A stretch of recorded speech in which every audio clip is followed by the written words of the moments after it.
House of Representatives moves to curb soaring rent and tenant exploitation. Reps probe toxic preservatives in food items. And House pushes law for timely budget submission. Hello and thanks for joining us on You and Your Reps, the program that keeps you connected to the pulse of Parliament. I am Victor as welcome.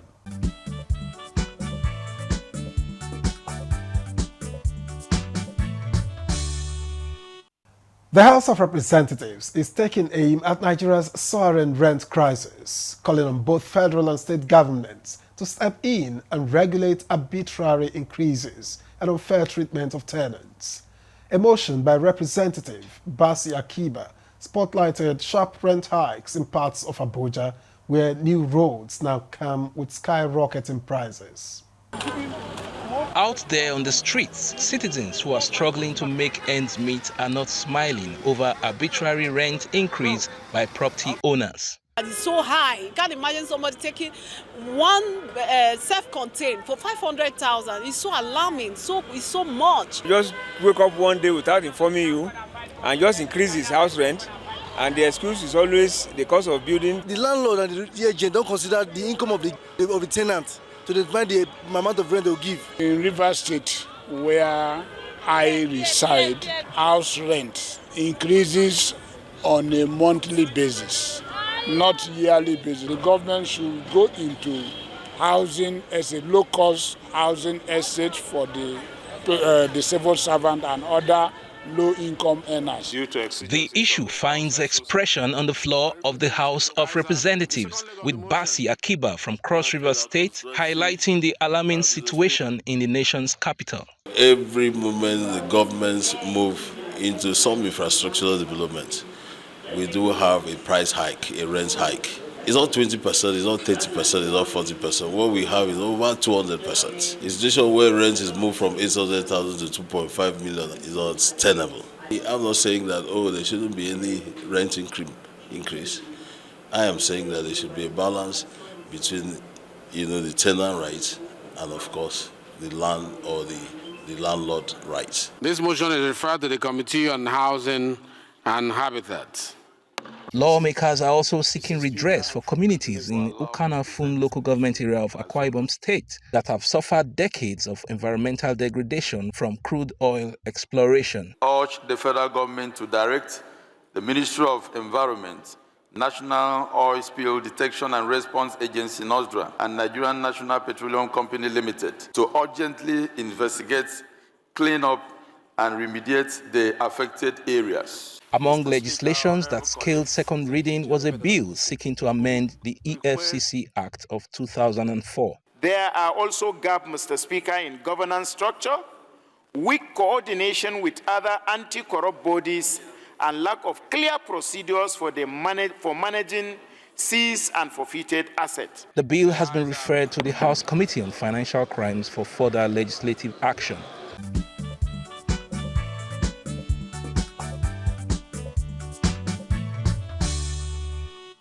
At last Tuesday's plenary, a bill seeking to establish a federal medical center in Ehor, headquarters of Uhunwode local government area of Edo State, scaled second reading. We caught up with the sponsor, Billy Famous Osawaru, member representing Orionwo, Uhunwode Federal Constituency, to understand his motivation. Uhunwode right now is one of the largest local governments, in the country, in the 774 local governments in the country. And as we speak, we still don't have a medical center. And before people are able to make it to the city, we always have issues of a lot of these people not making it there. Because considering the fact that we don't have good roads, and they are mostly rural.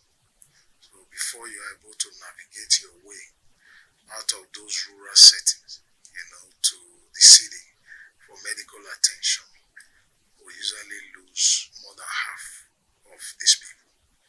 And I think these are Nigerians, and the Constitution protects them. If I'm not mistaken, I think that is section 14 subsection 2B, which actually gives them that right for the government to provide security and welfare for the people. And healthcare is among that welfare that we talk about. So this is a local government that is expanding rapidly, and we still don't have those basics, because healthcare is one of those basics, that Nigerians have the right, to have. So again, it is overdue, considering the fact that we have some local governments that have more than one federal medical center.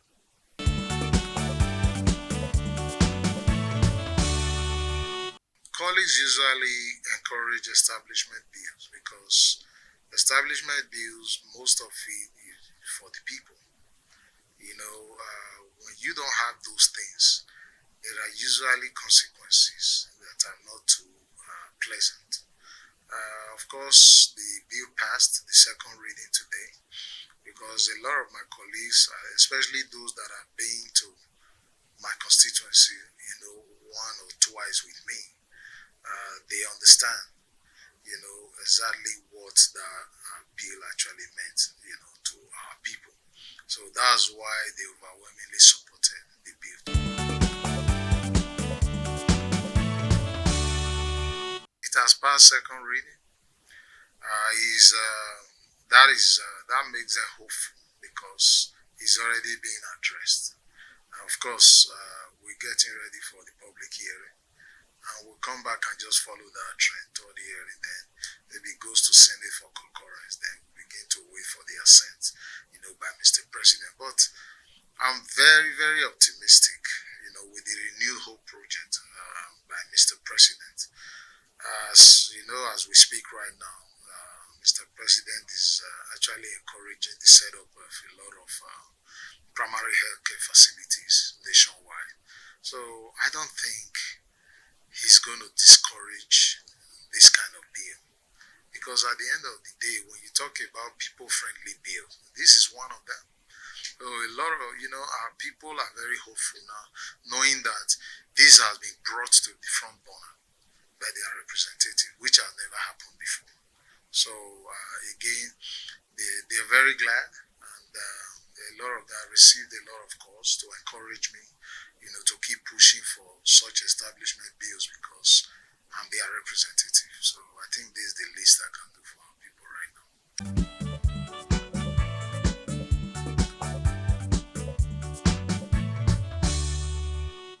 The House of Representatives is sounding the alarm over reports of toxic chemicals being used to preserve frozen foods and other edibles. Lawmakers warn that it is a public health disaster waiting to happen, and have now set a probe in motion to get to the root of the matter. Harmful chemicals. Representative Chike Okafor, through a motion on the floor, drew attention to the persisting use of harmful chemicals to preserve food items, saying it amounts to prioritizing profits over people's lives. Dangerous chemicals such as formalin, sniper, kerosene, and other harmful preservatives in frozen foods and other consumable items. Worried that these chemicals are often used to extend the shelf life of food products, which can be harmful for consumption, cancerous, and damage organs. The House called on regulatory authorities to get tough on perpetrators.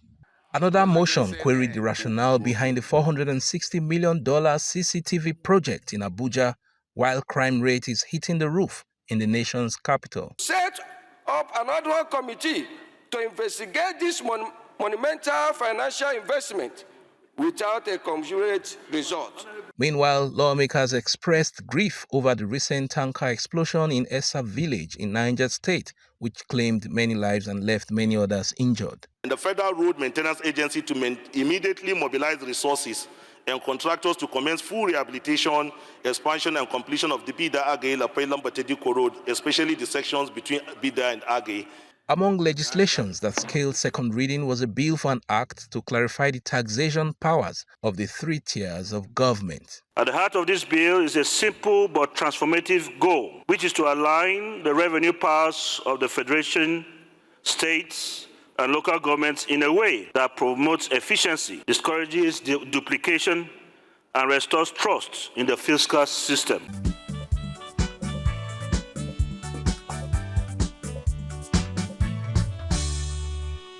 The House of Representatives is taking steps to make early budget presentation a legal requirement. Lawmakers say the goal is to keep Nigeria's January to December budget cycle on track and strengthen planning and accountability. The Constitution Alteration Bill on timely presentation of the nation's annual budgets seeks to cure the problem of late presentation by the executive or delayed consideration by the legislature. The bill, sponsored by Deputy Speaker Benjamin Kalu and 4 other lawmakers, proposes reforming the budgeting processes to ensure that fiscal operations are timely and lead to genuine development outcomes. These inefficiencies not only undermine economic growth but also erode the public trust in government ability to manage their resources responsibly. This bill offers a structural remedy by embedding discipline, transparency, and long-term vision into the Constitution to guide budget process at all levels of governance. In another resolution, lawmakers call for a probe of all federal government grants to states and local governments outside FAC allocations. On the recent face-off between Pengassan and Dangote Refinery over sacked workers and union activities, the House resolved to revisit the matter to protect national interest. If private investment of strategic national importance are continually subjected to unlawful disruptions by adversarial unionism, Nigeria risks not only the failure of key economic assets, but also the erosion of investor confidence. Nigerians are looking for private investment. Any private investor that is coming to Nigeria, he's going to look at our laws. Are we implementing our laws first? So we have to be seen to be implementing our own laws.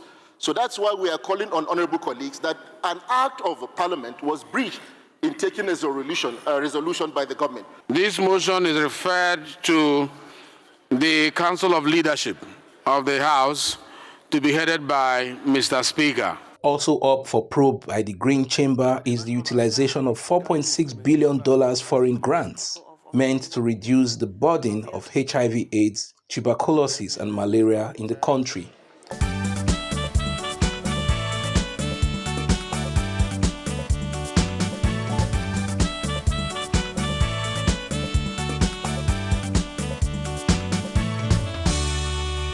In this week's legislative terms and tools, we're breaking down what budget extension really means. And helping us make sense of it all is Chairman, House Committee on Rules and Business, Francis Waive.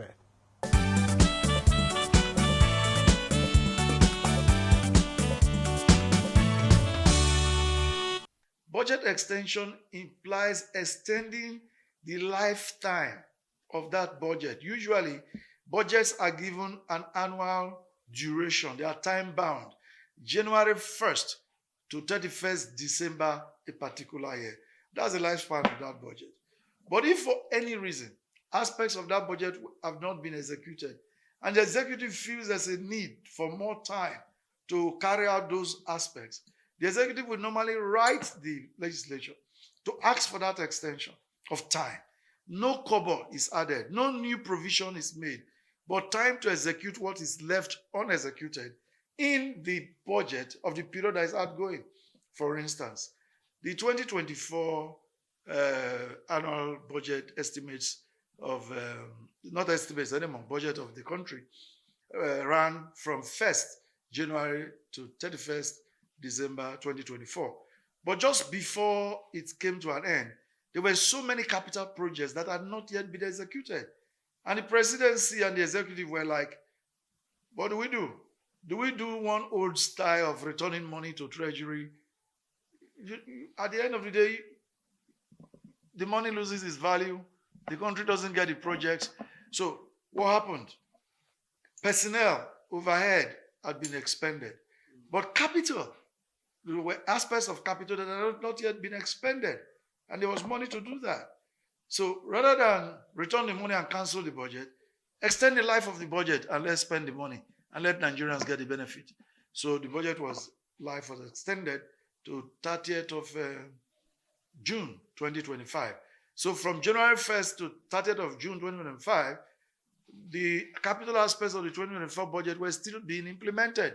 So if you're a contractor, you did a job, you can still be paid and all that. But then, as we got to the middle of June 2025, it became apparent that there are still many to cover. And Mr. President is in a hurry to develop this country.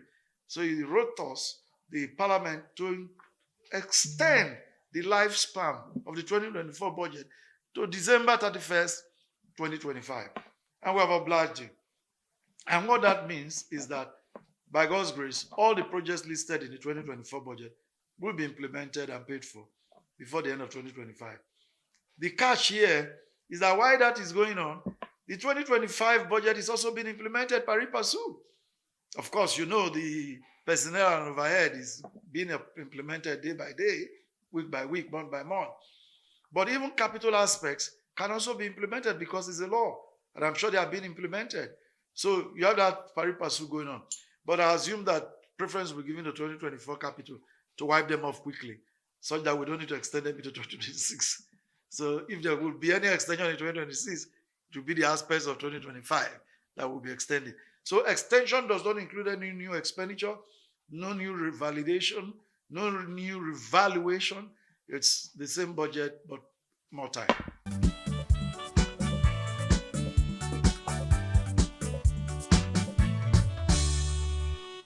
This week on You and Your Reps, the committee segment turns the spotlight on university education. Chairman of the House Committee, Abubakar Fulata, joins us to unpack key issues in the sector and how his committee is working to tackle them. We started our annual oversight visits to federal universities, but this time we also included non-federal universities, state universities, and private universities, because of the motion on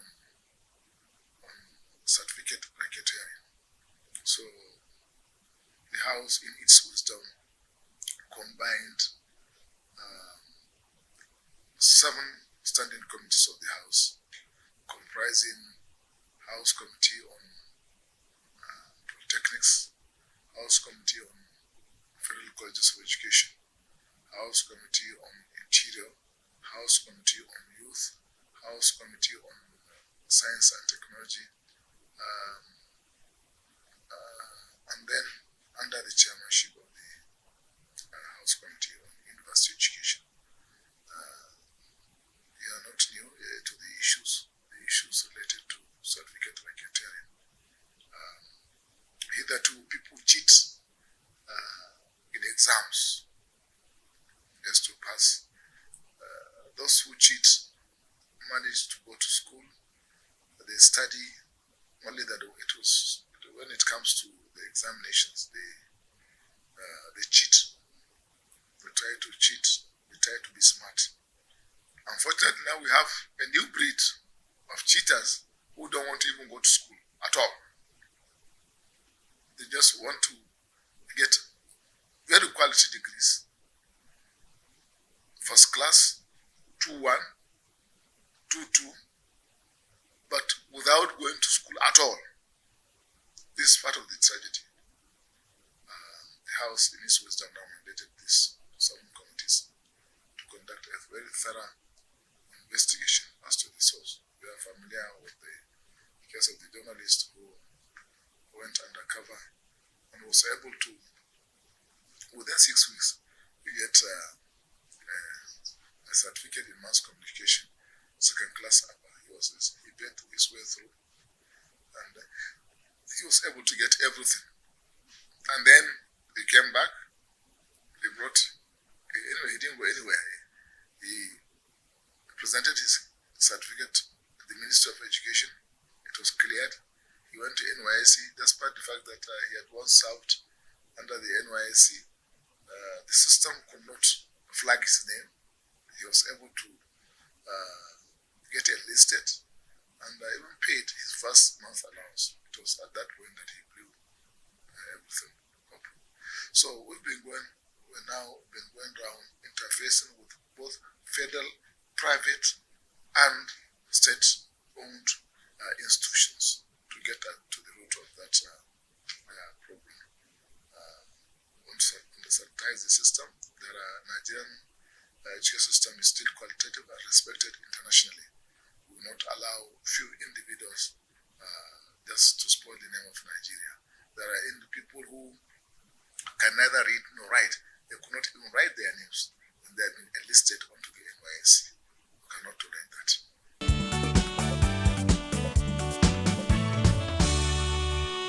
Almost all of the universities have never sanctioned those malfeasance. It is the staffers that have knowledge of the system that now collude with some bad elements and cheat. Now, look at admissions, for example. No university, all universities have their own standards.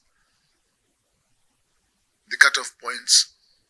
In any case, JAM is in charge of admissions. But then, from nowhere, people extraneous to the system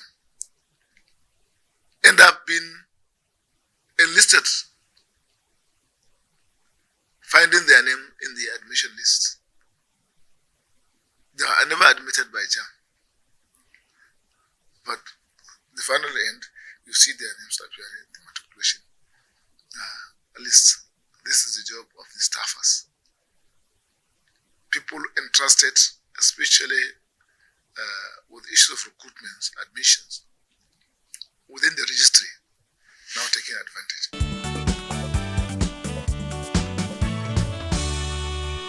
Those who are able to get their way, get admission, they end up being sacked because they cannot cope. Those that have been able to get the so-called certificates also end up getting caught and dismissed from service. But there is no law specifically seeking to target those elements. I think this may be one of the issues that the House of Representatives will take up after we might have submitted our reports.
And that's you and your reps for this week, where the voices, motions, and actions of lawmakers meet the people they represent. I am Victor, thank you for watching and see you next time.